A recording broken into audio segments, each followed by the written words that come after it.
verso 1 diz: havia entre os fariseus um homem chamado Nicodemos, um dos principais judeus.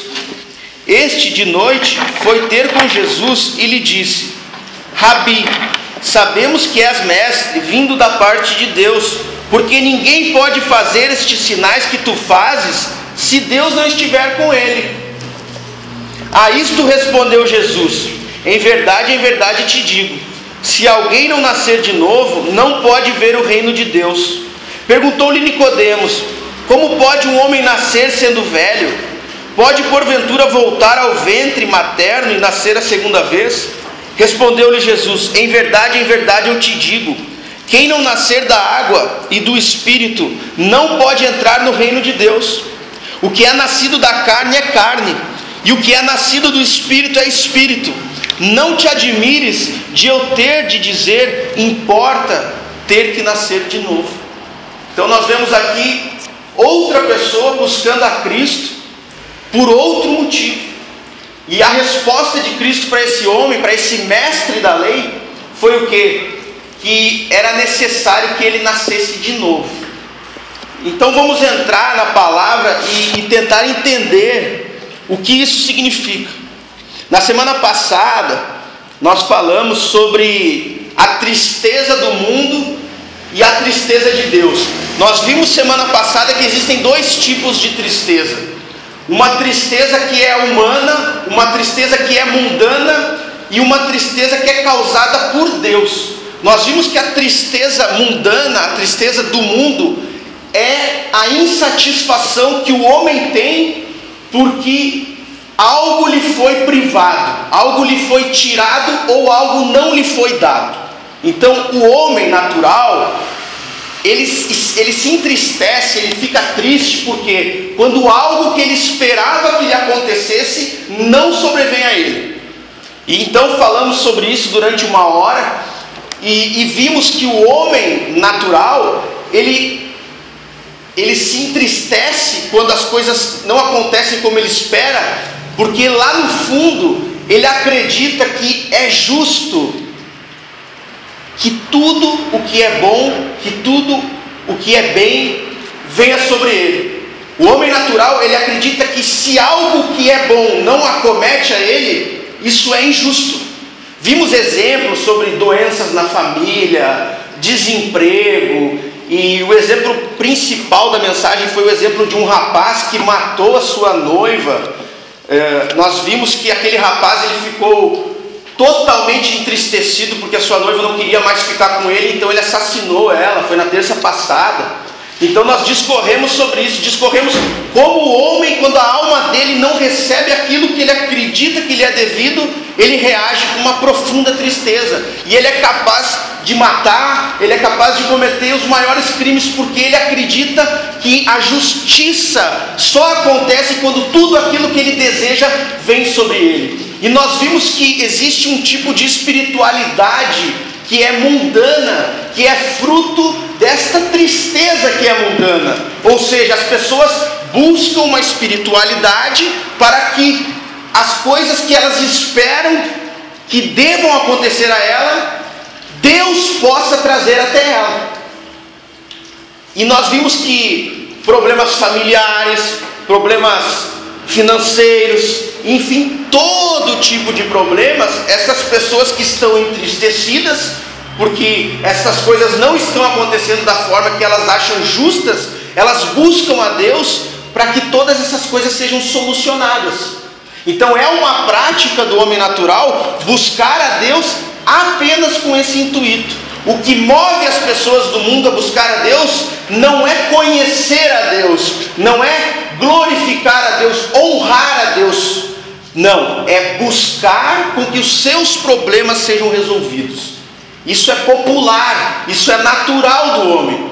Mas nós vimos que isso, na verdade, é pecaminoso, porque nós devemos buscar a Deus não para que tudo que nós acreditamos que é bom venha sobre as nossas vidas, mas para que nós possamos dar a Deus tudo aquilo que Deus requer que nós o entreguemos. Ou seja, um culto, uma vida que exalte o nome de Deus. Esse é o propósito do Evangelho. É para isso que Cristo veio ao mundo, para que os homens fossem transformados a fim de poderem cultuar, honrar a Deus da forma que é devida.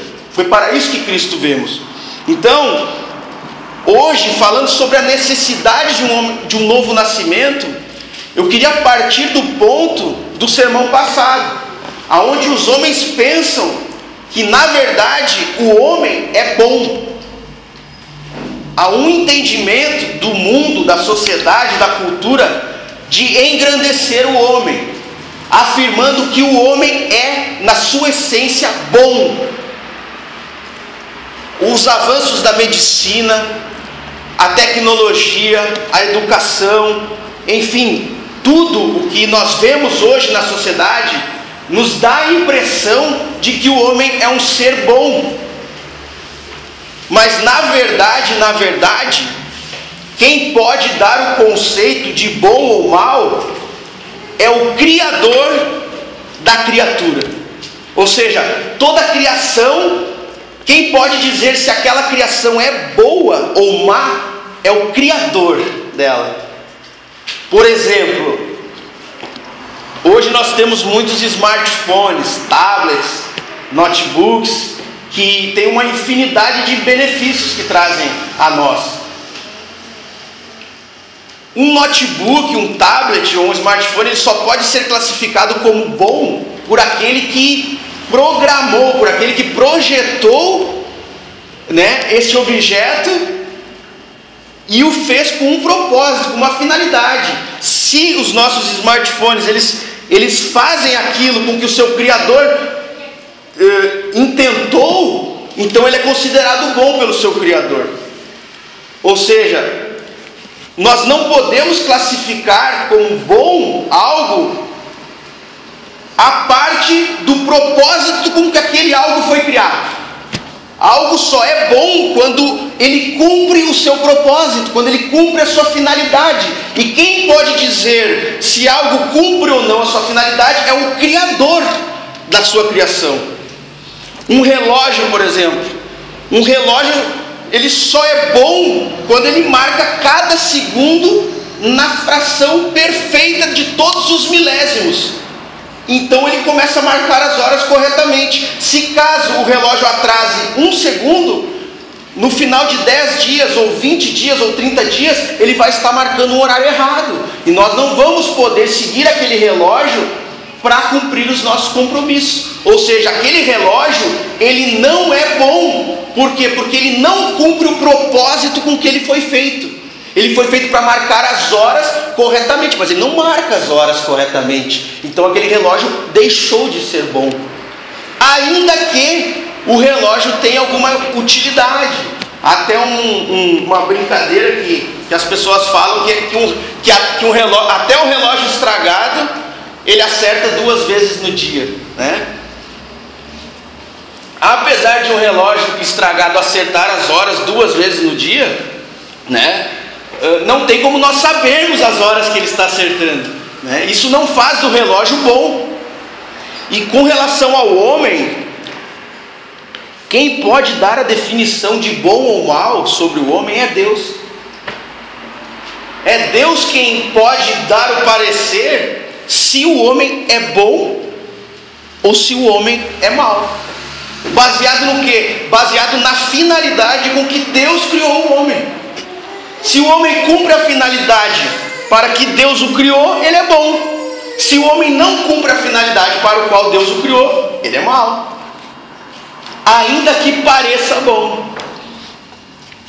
Então, segundo as Escrituras, qual é o propósito principal do homem?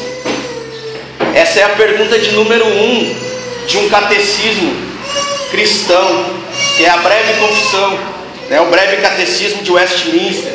Nós estudamos isso. A pergunta número 1 diz: qual é a finalidade principal do homem? Aqueles que não estudaram o catecismo ainda, eu gostaria de levar a conhecer a principal finalidade do homem.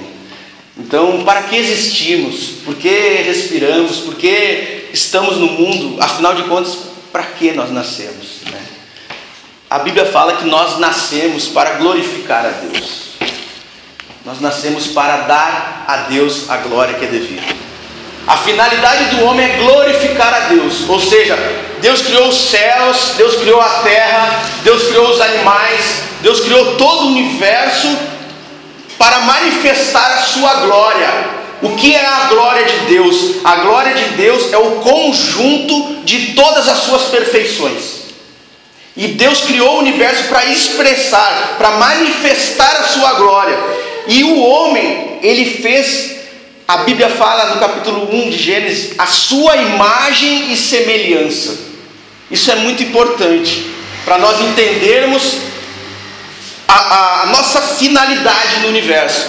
Deus nos fez a sua imagem e a sua semelhança, como espelhos. Deus nos fez como espelhos para refletir a glória que vem do seu ser no universo. Claro que todas as criaturas, toda a criação manifesta a glória de Deus, mas nada é imagem e semelhança de Deus a não ser o homem. O homem é a imagem e a semelhança de Deus. Então Deus fez o homem e dotou o homem com atributos naturais e sobrenaturais para que o homem pudesse expressar no universo quem ele é. E essa é a finalidade do homem. Não pensemos com isso que Deus é um ser que necessita da nossa adoração. Ou seja, quando nós falamos, Deus criou o homem para glorificar a Ele, pode nos dar uma impressão, então quer dizer que Deus Todo-Poderoso, Ele criou-nos para que nós fiquemos adorando a Ele, glorificando a Ele. Será que Deus precisava disso? É claro que Deus não precisa disso. Nós precisamos conhecer um pouco mais do ser de Deus. Deus, Ele em si, Ele é a fonte de toda alegria. Ou seja, nada que nós, homens, possamos fazer para Deus alegra Ele mais do que Ele já é feliz por natureza, porque Ele é toda alegria, Ele é a fonte de toda alegria. Então, na verdade, Ele é também toda a paz. Deus é a fonte da paz. Aonde há paz, há um pouco da paz que Deus quis comunicar ao mundo. Mas Ele mesmo, o seu ser, Ele é todo paz. Ele é toda a paz do universo. Então Ele jamais poderia ter criado os homens para que os homens pudessem acrescentar algo a Ele, para que Ele fosse mais pleno. Porque Deus, Ele é todo suficiente. Ele é totalmente pleno. Então não há nada a acrescentar no ser de Deus. Então por que Deus, sendo que não precisa da nossa adoração, não precisa que nós o reverenciemos para que Ele seja mais feliz, para que Ele seja mais pleno, para que Ele seja mais alegre, então por que Ele nos criou então para glorificar o seu nome? Porque Deus quis dividir quem Ele é conosco, por pura graça. Deus quis dividir o amor e fazer com que nós possamos viver esse amor e manifestar esse amor no mundo. Deus quis que nós possamos, que nós pudéssemos expressar a sua alegria, expressar a sua justiça, expressar a sua paz. Deus nos criou e nos dotou com os próprios atributos do seu ser. Nos deu de presente, Ele dividiu com a humanidade isso, para que o mundo expressasse quem Ele é. Ele fez o homem à sua imagem e à sua semelhança. Algumas pessoas falam, Deus criou o homem porque Ele precisava do homem. Não, Deus não precisava do homem. Não, mas Deus, eu ouço alguns falando, Deus se sentiu sozinho. Não, Deus não se sentiu sozinho, porque o nosso Deus é um ser trino. O que é um ser trino? Ele é Pai, Ele é Filho e Ele é Espírito. Então não há possibilidade de Deus ser solitário, porque há uma comunhão na Trindade entre o Pai, o Filho e o Espírito. Então Deus, em hipótese alguma, Ele criou o homem para poder receber algo que ele não tem. Isso ficou bem claro nessa noite. Deus, Ele somente criou o homem por pura graça e bondade. Ele resolveu dividir a glória dele com os homens. Foi isso que Deus quis fazer. Ele nos fez espelhos da sua glória, para que no mundo nós pudéssemos refletir a sua luz, a sua bondade. E essa é a finalidade do homem. Então, sabendo a finalidade do homem, nós podemos começaram a tentar entender se realmente o homem é bom ou o homem é mau. No livro de Gênesis, nos é relatado a história de Adão e Eva, os primeiros homens, o primeiro homem e a primeira mulher que Deus criou. Adão, ele foi feito à imagem e semelhança de Deus, e a sua esposa também foi feita à imagem e semelhança de Deus. Deus dotou Adão de atributos naturais, como inteligência, discernimento, tantos outros atributos, e dotou também Adão de atributos sobrenaturais. O que seriam esses atributos sobrenaturais que Deus dotou Adão? Ele deu a Adão o seu espírito. Adão possuía o Espírito de Deus, e porque Adão possuía do Espírito de Deus, ele possuía o desejo de fazer tudo para a glória de Deus.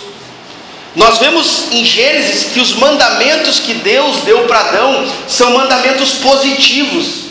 Por exemplo, cuide do jardim, multiplique, encha a terra, cuide da sua esposa, coma de todos os frutos, porém não coma da árvore do conhecimento do bem e do mal. Ou seja, os mandamentos de Adão eram positivos. Faça isso, faça aquilo. Por quê? Porque Adão, ele era reto, ele foi feito justo, ele foi feito bom, e foi lhe dado o Espírito de Deus. Então ele tinha o desejo, ele tinha a total capacidade de obedecer a Deus. Adão, ele tinha em si a capacidade de não pecar contra Deus, de glorificar a Deus. E inclusive Adão tinha em si a capacidade de nunca morrer. Deus falou para ele que se ele nunca comesse do fruto do conhecimento do bem e do mal, e se ele sempre obedecesse ao Senhor, ele jamais morreria. Então Adão, ele tinha a possibilidade de não morrer, e Adão tinha a possibilidade de não pecar. Adão foi feito justo, Adão foi feito reto, santo e com o Espírito de Deus. Por isso os mandamentos, as ordens de Deus a Adão são sempre ordens positivas, ou seja, para ele fazer algo que glorifique a Deus. Agora, já para nós, os nossos mandamentos que nós recebemos de Deus por parte de Moisés são todos negativos, praticamente. Não matarás, não roubarás, não adorarás outros deuses, não faça isso, não faça aquilo. Por quê? Porque a nossa condição é diferente da condição de Adão. E por que isso? Porque Adão falhou naquilo que Deus ordenou que ele fizesse. Adão foi ordenado a nunca comer do fruto do conhecimento do bem e do mal. Porém Adão foi e comeu do fruto do conhecimento do bem e do mal. Deus queria que Adão expressasse a glória dele no universo, e não há nada que expresse mais a glória de Deus que uma criatura se satisfazer totalmente em Deus. Nada glorifica Deus mais do que isso. Nada. Que o homem possa ter como Deus todo o bem, toda a boa dádiva, ou seja, que Deus seja todo o suficiente para ele. E foi nisso que Adão falhou. Adão, ele buscou num fruto a suficiência, separadamente de Deus, independentemente a Deus. Adão procurou a sua felicidade, Adão procurou o seu prazer, ou seja, a sua finalidade, a sua existência à parte de Deus. Esse foi o pecado de Adão. Ele não glorificou a Deus, Deus não foi suficiente para ele. Ele teve que buscar em algo que não era Deus a sua alegria, a sua paz, a sua felicidade. A serpente chegou a Eva e falou: Deus não permite que vocês comam desse fruto, porque quando vocês comerem desse fruto, vocês vão ser como Deus. E isso tentou Adão e Eva. Eles pensaram: nossa, nós vamos ser como Deus? Eu não quero me submeter a Deus, eu quero ser como Deus. Eu não preciso mais ir até Deus para receber alegria. Eu não quero precisar ir até Deus para receber dele, do ser dele, tudo aquilo que eu necessito. Eu quero que no meu ser mesmo eu tenha tudo aquilo que eu preciso. Ou seja, eu quero ser um Deus, eu quero viver independentemente de Deus. Esse foi o pecado de Adão, esse foi o pecado de Eva. Então eles comeram do fruto, e então falharam naquilo que os teólogos chamam de teste ou mandamento probatório. Foi o mandamento probatório. Deus deu vários mandamentos para Adão, mas aquela era a peça-chave sobre qual Adão iria ou não glorificar a Deus, viver com Deus em comunhão para o resto da sua vida. Se Adão não comesse do fruto do conhecimento do bem e do mal, Adão não morreria. Adão nunca morreria se ele não comesse do fruto do bem e do mal, do conhecimento do bem e do mal. Ele nunca iria morrer e ele nunca iria pecar. Então ele cumpriria o propósito de Deus na criação do homem. O propósito de Deus na criação do homem era que o homem fosse tão ligado a Ele, tão intimamente unido a Ele, que jamais ele morresse, jamais ele pecasse. Pelo contrário, que ele expressasse no universo quem Deus é. Só que essa capacidade de Adão era apenas de não morrer, caso ele não comesse do fruto do conhecimento do bem e do mal, caso ele não pecasse. Ele ganharia de presente a imortalidade, e ele ganharia de presente a impossibilidade de pecar. Ele ganharia de presente de Deus esse selo. Ele não conseguiria mais pecar. A situação dele seria diferente. Vamos relembrar: ele foi criado com a possibilidade de não pecar, mas caso ele cumprisse o mandamento, ele receberia a bênção de nunca poder pecar. Ou seja, Adão nunca mais poderia pecar caso ele obedecesse a Deus neste mandamento probatório. E se ele obedecesse a Deus e não comesse desse fruto, ele também receberia o presente de nunca morrer. Ele tinha a possibilidade de não morrer, mas isso era uma possibilidade mediante a obediência ou não do mandamento. Se ele obedecesse o mandamento, ele nunca mais iria morrer, assim como ele nunca mais iria pecar. Ou seja, ele ia viver eternamente glorificando a Deus em todas as suas obras. Ou seja, tudo o que ele falasse expressaria quem Deus é. Tudo que Adão pensasse expressaria quem Deus é. E tudo que Adão fizesse expressaria quem Deus é. Seriam obras, pensamentos, seriam sentimentos sempre de adoração a Deus no mundo, que é o mandamento que nós temos, de amar a Deus segundo todas as nossas forças, todo o nosso entendimento, todo o nosso pensamento, né? É o mandamento de Deus que nós venhamos amar a Deus por completo. Esse é o mandamento que Deus nos dá. Por quê? Porque isso é glorificar o nome dele. Isso é glorificar o nome dele. Mas Adão falhou. E por que eu quero chamar a atenção para Adão? Porque se nós não entendermos o que Adão fez, nós nunca vamos entender que condição nós estamos, aonde nós estamos. Esse ensino sobre Adão que a Bíblia nos traz é um ensino que praticamente nenhuma igreja dos dias de hoje ela traz esse ensino. E qual é esse ensino? É o ensino que a Bíblia nos traz do pecado original. Quando Adão pecou, não foi somente Adão que pecou. É esse o ensino que está esquecido hoje. Quando Adão pecou, a raça humana pecou. Nós pecamos. É como se eu tivesse feito o que Adão fez. É como se cada um aqui nessa noite tivesse feito.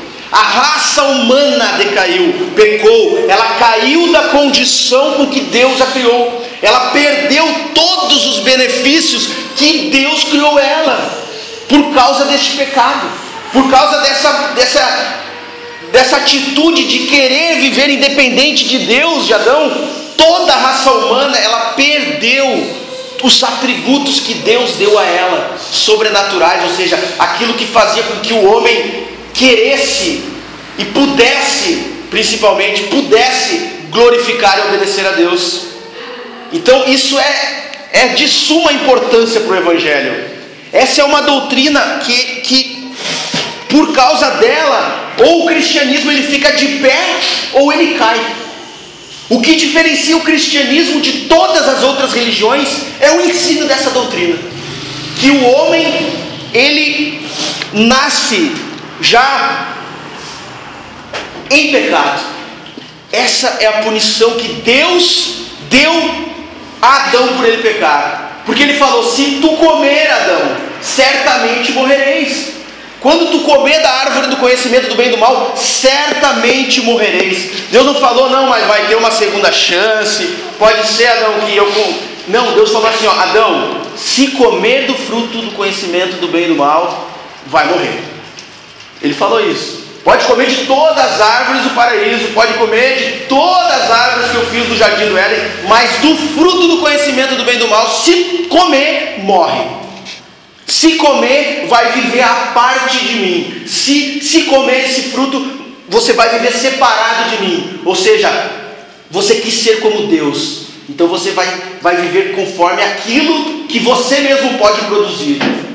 Deus entregou ao homem a si mesmo. Deus expulsou o homem do paraíso, a Bíblia diz. Deus expulsou o homem da sua comunhão. O homem não tem comunhão com Deus. Nós vemos uma criança nascendo, linda, e nós não conseguimos imaginar isso.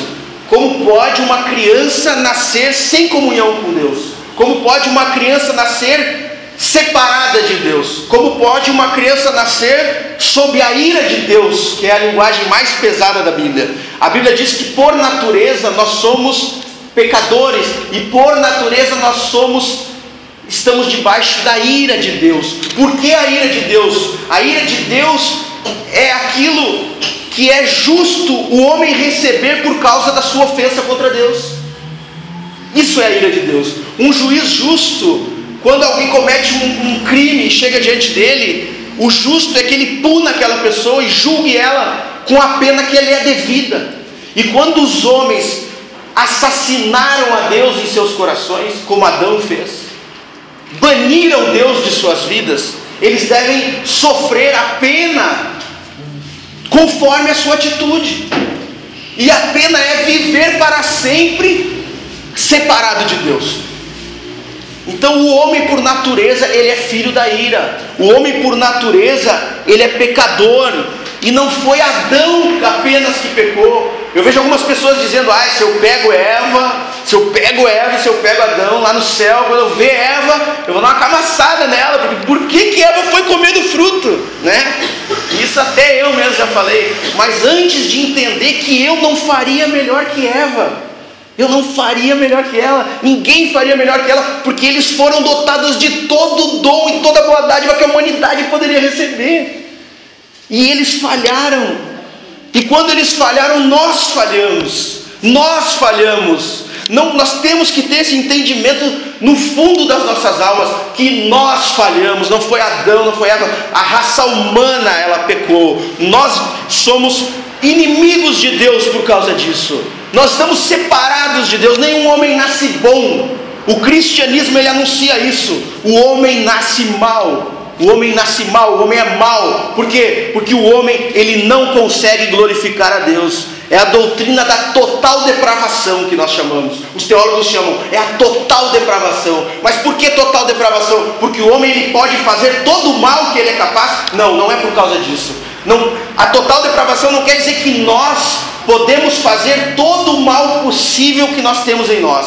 A total depravação quer dizer que nós não temos nada em nós mesmos que queira buscar a Deus ou que possa buscar a Deus. Essa é a doutrina da total depravação. Não quer dizer que o homem não pode fazer algo que seja considerado pela humanidade bom, mas na verdade ele não pode fazer o que Deus, segundo a Bíblia, chama de bom, que é glorificar o seu nome, que é expressar quem ele é ao mundo. O homem não consegue fazer isso. Por exemplo, nós aqui acredito que aqui ninguém matou ninguém. Queira Deus que ninguém tenha matado ninguém, né? Mas por que nós não matamos ninguém?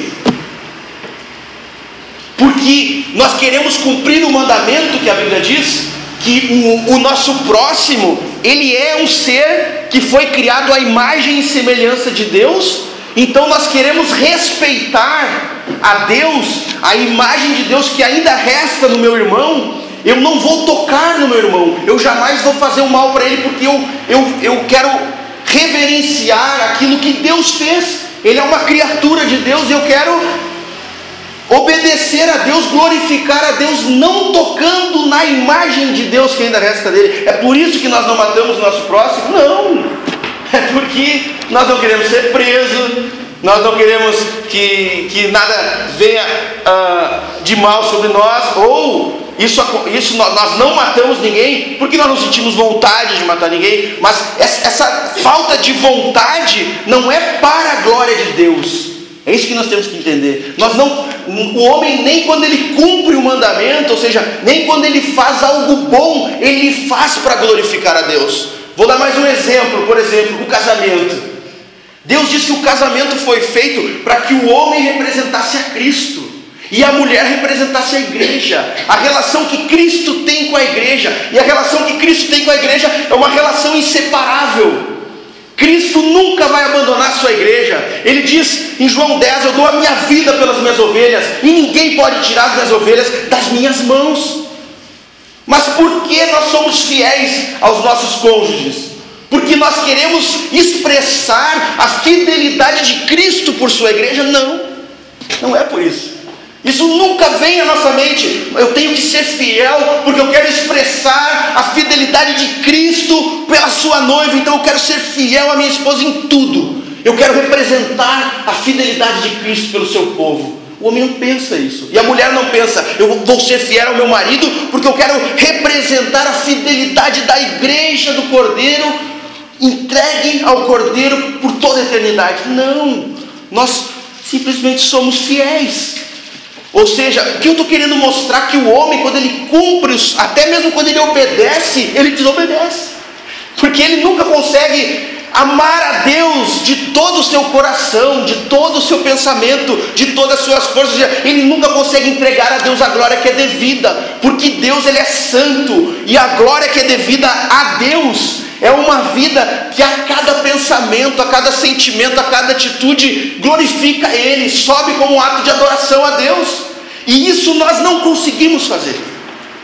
Isso é a total depravação do homem. Nós até podemos não trair nossos cônjuges, nós podemos fazer coisas boas, não matamos ninguém, mas essas coisas não são boas porque elas não expressam quem Deus é. Elas não são feitas expressando quem Deus é. Elas são feitas por outros motivos que não tem nada a ver com glorificar a Deus.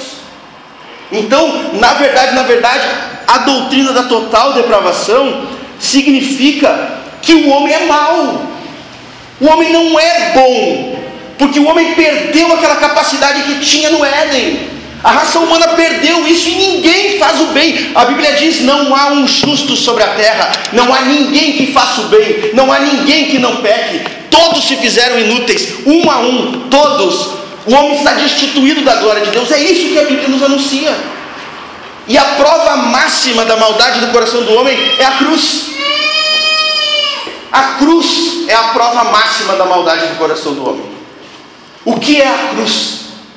Como chamaram Cristo quando ele veio ao mundo? Emanuel, Deus conosco. Ou seja, o que a cruz diz? A cruz diz que Deus veio ao mundo. E o que fizeram com Deus? Mataram a Deus. É lógico que nós não podemos matar a Deus, mas o que a raça humana fez? O que a raça humana fez quando Deus veio ao mundo? Crucificou. Isso expressa a maldade do coração do homem. Quantos discípulos de Cristo estavam com ele lá na cruz? Nenhum estava com ele na cruz. Os mais chegados a ele, Pedro, Tiago e João, negaram ele. Até os seus discípulos negaram ele.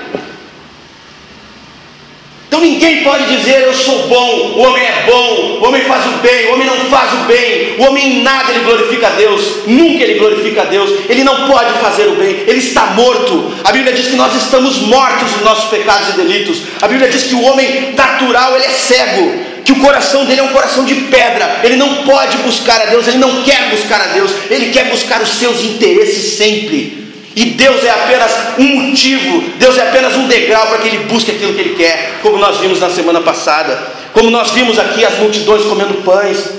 Viam 5 mil seguiram ele para comer pão. Quantos estavam com ele na hora da cruz? Nenhum. Mas para comer pão tinha 10.000 pessoas lá. Sabemos que por causa dos 5.000, cada um era um homem, havia família dos homens. Digamos que houvessem 2 ou 3 pessoas, tinha mais de 10.000 pessoas seguindo a Cristo para comer pão. E é o que nós vemos hoje. É o retrato do coração humano. É o espelho do coração humano. A cruz é o espelho do coração humano. É isso que nós fazemos com Deus nas nossas vidas. Foi isso que Adão fez com Deus. Foi isso que Adão fez no paraíso. Ele assassinou Deus no seu coração. Ele falou: eu não quero viver em comunhão na dependência de Deus. Eu quero viver à parte de Deus. Eu quero ser como um Deus. E é isso que o homem natural, ele sempre vai fazer. Ele sempre vai fazer. Então, eu não diria nem que o homem é mau. Eu diria que o homem é a pior criatura do universo. Pior que os animais. O homem natural. Mas por que isso? Mas não resta nele a imagem de Deus ainda. Não, porque os animais, eles cumprem o propósito com que Deus criou eles na terra. As plantas cumprem o propósito com que Deus criou elas e colocou na terra. O sol cumpre o seu propósito. A lua cumpre a finalidade com que ela foi criada, mas o homem não cumpre a finalidade com que ele foi criado, que é glorificar a Deus. É impossível para o homem isso. Então, nós vemos que o homem, ele é totalmente depravado. O homem, ele não consegue fazer aquilo que Deus ordena que ele faça, que é glorificar ele. É impossível. Por quê? Porque ele pecou em Adão. Porque nós pecamos em Adão. Não porque Adão pecou e aí Deus foi lá e me puniu por causa de Adão. Não. Nós pecamos. A raça humana pecou em Adão. O que nós merecemos? A morte. A morte eterna. É isso que o Evangelho anuncia, que a lei de Deus anuncia. Que o homem, ele merece a morte. Que o homem não pode glorificar a Deus.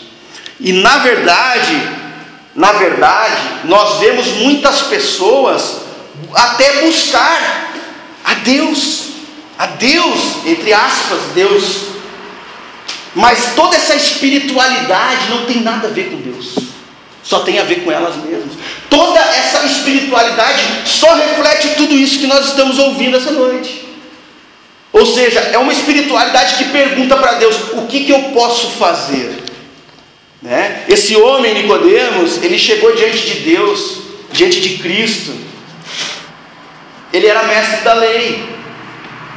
Por que ele chegou diante de Cristo? A Bíblia fala que ele foi à noite falar com Jesus. Ele não foi de dia para que todos vissem. Ele foi à noite falar com Jesus. Porque alguns falam que se ele fosse de dia, iriam questionar um mestre da lei, um fariseu, indo até Cristo. Mas qual foi o erro? Qual foi o erro deste fariseu? Qual foi o erro de Nicodemos? Nicodemos chegou diante de Cristo como que querendo dar uma oportunidade para Cristo, para que ele falasse algo que pudesse ser interessante para Nicodemos. Foi para isso que Nicodemos foi. Ele deve ter pensado consigo mesmo assim: bom, se esse cara tem alguma coisa para falar da parte de Deus, eu que sou mestre, eu vou entender.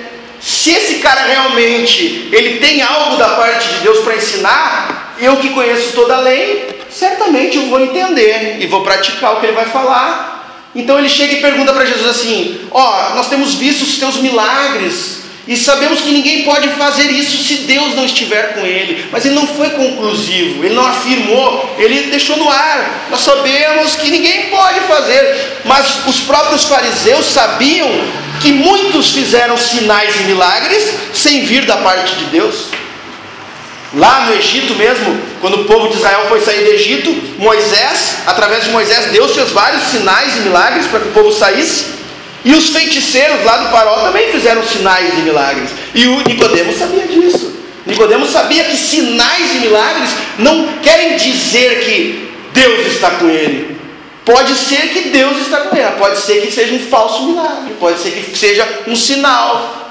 Então Nicodemos chega e diz assim, ele deixa no ar: bom mestre, eu sei que tu ensinas da parte de Deus porque tu faz milagres, então eu queria deixar claro isso, que eu até acredito que pode ser que você venha de Deus. Então, tipo assim, eu te dou uma chance para você me dizer o que você tem a dizer, agora que nós estamos aqui à noite, sem ninguém, com calma, e aí eu vou ver se realmente vem de Deus ou não vem de Deus o que tu está dizendo, porque eu sou mestre da lei, e eu vou saber se é de Deus ou não.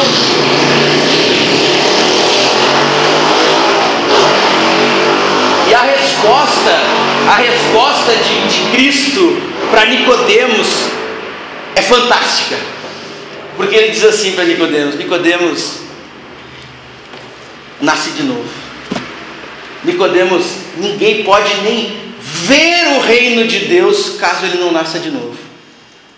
Nicodemos, ele vai até Cristo como dizendo assim: eu vou conseguir reconhecer se o seu ensino é de Deus. Me ensina. E Cristo chegou para ele e disse assim: Nicodemos, você não consegue nem ver o reino de Deus. Você está enganado. Você acha que consegue enxergar o reino de Deus sem nascer de novo? Não! Porque Cristo, ele via o interior de Nicodemos. Cristo via o coração de Nicodemos, que era como todos os homens que nascem, um coração de pedra. Ele via os olhos espirituais de Nicodemos, que eram olhos cegos. Ou seja, toda aquela espiritualidade, toda aquela religiosidade do fariseu de Nicodemos não tinha nada a ver com Deus. Ele não estava vendo o reino de Deus. O que é o reino de Deus? O reino de Deus é o quê? Justamente aquilo que Deus lá no Éden teve com propósito de fazer com Adão, ou seja, reinar sobre a criatura, sobre a criação, sobre o homem, e o homem viver para a sua glória. Então, Cristo falou assim, ó: Nicodemos, se você não nascer de novo, você não pode nem ver o reino de Deus, Nicodemos. Você vem aqui como um mestre da lei querer me ensinar, e depois ele fala isso, ele fala assim: mas você é mestre Israel e não sabe dessas coisas? Ele diz para ele: mas como que eu vou falar das coisas celestiais se eu te falo sobre as coisas terrenais e você não entende, Nicodemos? Não te admires de eu dizer para você, é necessário você nascer de novo. Ou seja, Cristo estava condenando aquele homem, dizendo assim: nada em você glorifica a Deus, Nicodemos. Primeiro nasça de novo, Nicodemos, e depois venha querer analisar se algo vem de Deus ou não, porque você é cego, você nem sequer enxerga um palmo à sua frente do reino de Deus. Foi isso que Cristo falou para ele. Semelhantemente àquela mulher samaritana que foi lá e falou: Cristo falou: haverá um profeta. Aquela mulher reconheceu, a mulher samaritana, que Cristo era um profeta. Qual foi a pergunta daquela mulher a Cristo? Uns dizem que nós devemos adorar em Samaria, uns dizem que nós devemos adorar em Judá, na Judéia. Aonde nós devemos adorar? Foi a pergunta da samaritana. Ela pensou assim, ó: me diga o que eu devo fazer, que eu farei. E Cristo falou assim, ó: mulher, se você soubesse quem fala contigo, você pediria água da vida e eu te daria. Ou seja, ela estava morta. Cristo estava dizendo: você vem me pedir para mim te ensinar onde você deve adorar, mas você está morta, você não pode adorar. Foi a mesma coisa com o jovem rico. O jovem rico veio e falou: bom mestre, o que eu faço para herdar o reino dos céus? Conhece os mandamentos, disse Cristo. Aí ele respondeu na hora: amarás o Senhor de todo o teu coração, forças, entendimento. Muito bem, só te falta uma coisa: vai, vende tudo o que tu tem, dá aos pobres e me segue. Aquele jovem saiu triste. Por quê? Porque Cristo falou assim: você só pode fazer isso, jovem, se você nascer de novo. Você me pergunta o que você deve fazer para herdar o reino dos céus, mas você não pode fazer o que é necessário fazer. Você não consegue fazer isso. É impossível você fazer isso. Você me pergunta o que eu faço, eu te digo: venda tudo que você tem. Ou seja, aquele jovem, ele nunca poderia vender tudo que ele tinha, a menos que ele nascesse de novo. Então a resposta de Cristo, quando as multidões vão até Ele para conseguir algo, acreditando que tem em si a condição de fazer algo, é destruir aquela pessoa e dizer: você não pode fazer nada, você está morto. Cristo jamais diz para aquela pessoa: não, é só você vir ao culto, é só você ler as escrituras, que então o reino de Deus. Não, Cristo diz assim: é necessário nascer de novo, você está morto, você precisa nascer de novo. É isso que Cristo fala. E o que é mais impressionante é que, se nós formos pegar os fariseus, por exemplo, como exemplo, Os fariseus, eles liam as escrituras, eles estudavam por horas, eles oravam, eles eram missionários, eles levavam as coisas de Deus a sério, eles queriam apenas um Deus, eles davam ofertas, esmolas aos pobres, eles faziam tudo o que o mundo poderia dizer, isso é muito bom, eles são bons, esses caras são bons. Israel inteiro reverenciava os fariseus, eles diziam: eis aí os homens de Deus, os fariseus, os mestres da lei. E Cristo não diz para eles que eles eram bons, Cristo diz que ele estava morto, que ele precisava nascer de novo. Ele não diz assim: fariseu, Nicodemos, você está fazendo tudo certo, só falta uma coisinha, coloque Jesus Cristo aí no meio da tua religiosidade, acrescente Jesus Cristo, porque você já crê num só Deus, você já lê as escrituras, você já ora, você já ajuda os pobres, você faz tudo certo, só falta Cristo. Não, ele diz assim: tudo está errado. Tudo está errado, você não faz nada direito, porque o seu coração, ou seja, todas essas tuas atitudes, elas brotam de um coração mau. Todas essas atitudes, elas nascem de um coração podre e mau, que está separado de Deus. Tudo que você faz não tem nada a ver com Deus. Foi isso que Cristo falou para ele. Você tem que nascer de novo, Nicodemos. A raça humana, ela não pode fazer nada, e é isso que é o Evangelho. A palavra evangelho significa boa notícia, boa nova. E qual é a boa notícia? Que o homem, ele não pode fazer o que Deus manda ele fazer, mas que Cristo faz no lugar do homem. Se nós não entendermos a miséria dos nossos corações, nós nunca vamos entender qual é a bênção de Cristo. Se nos trouxerem a cura da AIDS, se nós não estamos aidéticos, não há nada de favorável nisso para nós.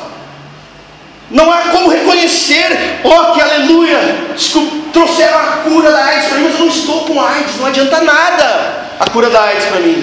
Enquanto o homem não entender o tamanho da sua miséria, enquanto o homem não entender que ele é mau, que o seu coração é de pedra, que até mesmo os seus atos bons são egoístas, que nada flui de bom no homem, nada flui, é necessário nascer de novo, ele nunca vai glorificar a Deus por causa de Cristo, porque Cristo vem e ele dá a sua vida por nós, e o seu Espírito por nós, e ele nos dá o seu Espírito e nos faz nascer de novo. Essa é a graça de Cristo. Ele faz o que nós nunca poderíamos fazer, o que seria impossível para nós fazer. Ele faz com que o homem nasça de novo. Ele tem um coração de carne agora, ele não tem mais um coração de pedra. Então agora suas atitudes podem glorificar a Deus. Agora suas atitudes podem glorificar a Deus. É isso que Cristo faz. É isso que Cristo faz por nós. Por isso todo tipo de milagre, todo tipo de bênção que seja separado disso é inútil. É inútil nós virmos a igreja e procurar um emprego bom, se nós estamos mortos por dentro. Nós iremos para o inferno. Todos morrerão e irão para o inferno, caso não nasçam de novo. É isso que a Bíblia diz. Isso é justo. É justo porque o homem assassinou a Deus no seu coração. O que o homem fez com Cristo na cruz, ele faz no seu coração todos os dias. O homem não busca Deus, a Bíblia diz. O homem não faz nada para glorificar Deus. E a realidade é que a maioria das pessoas estão caminhando para o inferno e dançando dentro das igrejas, pulando, dizendo que os seus milagres irão chegar, que a vitória já está chegando, mas os seus corações ainda são de pedra, ainda não nasceram de novo, estão cantando sobre a vitória, o milagre e as promessas, mas o seu coração ainda é de pedra. A vitória, o milagre é quando os nossos corações são transformados por Deus, quando Ele nos dá uma nova vida e nós temos como objetivo das nossas vidas glorificar a Deus, glorificar a Deus, glorificar a Deus em tudo que nós fazemos. Eu quero glorificar a Deus no meu trabalho, eu quero glorificar a Deus, eu quero mostrar como Deus trabalha dia e noite na criação, no mundo, sustentando todo o universo. Eu quero expressar como Deus é a humanidade. Eu também quero trabalhar assim como meu Deus trabalha e não se cansa. Eu quero no meu casamento glorificar a Deus, mostrar a fidelidade de Cristo por sua noiva, e eu quero ser fiel à minha esposa e mostrar quanto Cristo é fiel por sua igreja. Eu quero ser um bom pai, porque Deus é um bom pai aos seus filhos. Então eu quero glorificar a Deus, mostrando como Deus é bom para os seus filhos, e eu quero ser bom para o meu filho, assim como Deus é bom para os seus filhos. É por isso que nós necessitamos de um novo coração. Isso é um milagre, essa é a bênção, isso é o comer do melhor dessa terra. Não é carro, não é emprego, não é família restaurada. Isso não tem nada a ver com o cristianismo. As multidões buscavam a Cristo pelo pão, as multidões buscavam a Cristo por respostas, e Cristo dava uma resposta clara para eles: é necessário nascer de novo. É necessário nascer de novo. Quando nós entendermos isso, nós vamos entender o coração do Evangelho. Nós vamos entender que, na verdade, se nós vamos até Deus, se nós vamos até Cristo, nós temos que, com nossos corações, nossos pensamentos totalmente conscientes de que nada em mim é bom, só Ele é bom. É impossível alguém ir até Deus e querer algo, querer um milagre que não seja esse. É como um condenado à prisão perpétua, é como um condenado à cadeira de morte que escolhe o seu último prato de comida. Ele está indo para a cadeira elétrica, ele está indo morrer, e aí perguntam para ele: o que você quer comer por último? Ele diz: eu quero comer tal comida. É isso que muitos estão fazendo dentro da igreja. Estão indo para a cadeira elétrica, estão indo morrer, os seus corações estão mortos, mas eles querem pedir muitas coisas antes que isso aconteça, mas o final delas é a morte. É impossível nós irmos até Deus, querer algo de Deus que não seja esse novo nascimento. É para isso que nós vamos até Deus, porque nós sabemos que a finalidade do homem é glorificar a Deus. Eu não vou até Deus pelo que Ele pode fazer para os meus caprichos pessoais egoístas.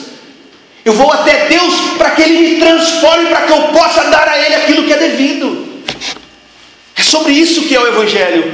Foi isso que Cristo fez na cruz. Ele deu a Deus a glória que é devida. Ele obedeceu toda a lei. Ele obedeceu toda a lei e Ele glorificou a Deus, porque Ele obedeceu toda a lei e Ele glorificou o Pai. Foi isso que Cristo fez. Ele veio sim, Ele morreu pelos pecadores arrependidos, mas Ele muito mais, Ele falou assim: a minha comida e a minha bebida é fazer a vontade do meu Pai. Para Cristo, fazer a vontade de Deus, glorificar a Deus, era mais importante do que comer, era mais importante do que beber, era mais importante do que descansar. Ele vivia para glorificar a Deus. Ele veio fazer o que Adão não fez. Cristo veio fazer o que Adão não fez. E se nós formos até Deus de outra forma, acreditando que há algo em nós que nós podemos fazer, nós estamos loucos. Isso é insanidade. Insanidade. Porque nós então nem reconheceremos o quanto Cristo fez por nós. É como alguém querer falar assim: nossa, eu tenho sonho de ir para o Rio de Janeiro. Sabe o que eu mais gosto de ir para o Rio de Janeiro? É que lá no Corcovado, aquelas montanhas com aquele gelo, menos 15 graus negativos, e as pessoas esquiando. Então o meu sonho é ir para o Rio de Janeiro, porque eu amo o Rio de Janeiro e esse clima congelante do Rio de Janeiro, as pessoas esquiando. Por isso eu amo o Rio de Janeiro. É a mesma coisa que essa pessoa não ama o Rio de Janeiro. O Rio de Janeiro não é assim. O Rio de Janeiro não tem nada a ver com isso. É a mesma coisa que as pessoas que dizem: eu amo a Deus, eu amo a Deus, eu quero me achegar a Deus, eu estou indo para o culto me achegar a Deus, sem saber que Deus é santo e que você tem que se arrepender para chegar diante de Deus, porque você não vai poder ficar na presença de um Deus santo sem se arrepender dos seus pecados. É impossível. Deus é santo. Se você quiser ficar na presença dele, você tem que ser santo, senão você não pode ficar na presença de Deus. É impossível ficar na presença de Deus sem a santidade. Então você dizer que você ama a Deus, você ama a Deus, mas não ama a santidade, você não ama a Deus. Você ama um Deus que você tem na sua cabeça, que não tem nada a ver com o Deus da Bíblia. Não tem absolutamente nada a ver com o Deus da Bíblia. O Rio de Janeiro não tem absolutamente nada a ver com gelo. Então, se as minhas expectativas é que eu possa ir para o Rio de Janeiro esquiar, eu sou um louco. Eu estou totalmente insano. Se eu acredito que eu estou indo para o culto, cultuar a Deus, e eu não preciso me arrepender, então eu não sei nada sobre Deus. Eu não entendi nada sobre o Evangelho. Se eu digo que eu sou um cristão e eu não sei explicar por que Cristo morreu na cruz por mim, eu não entendo o Evangelho. Se nós cultuamos a Deus pelo que Ele pode nos dar, pelo carro, pela casa, pelo milagre, nós não entendemos nada sobre o que é o Evangelho. Nós precisamos nascer de novo. Nós precisamos de um novo coração. Nós precisamos entender que Deus é santo. Deus é santo, e somente ganhando um novo coração de Deus, nós podemos glorificar Deus. Deus vai nos dar novamente aquilo que Adão perdeu, ou seja, o Espírito de Deus, para que tudo que a gente faça possa glorificar o seu nome. É isso que Cristo faz por nós na cruz. É isso que Cristo fez por nós na cruz. Ele deu a sua vida, porque todos estão mortos. E somente se Ele der a sua vida, então a raça humana ela vai ser refeita em Cristo. A raça humana, assim como Adão pecou e todos caíram, a raça humana ela vai ser refeita em Cristo. Pelo que Cristo fez, pelos méritos de Cristo, por causa do que Ele fez, nós vamos ser refeitos. Ou seja, a raça humana ela novamente vai poder ser aquilo que Deus planejou que ela fosse. Espelhos para a sua glória, expressar a glória de Deus no mundo.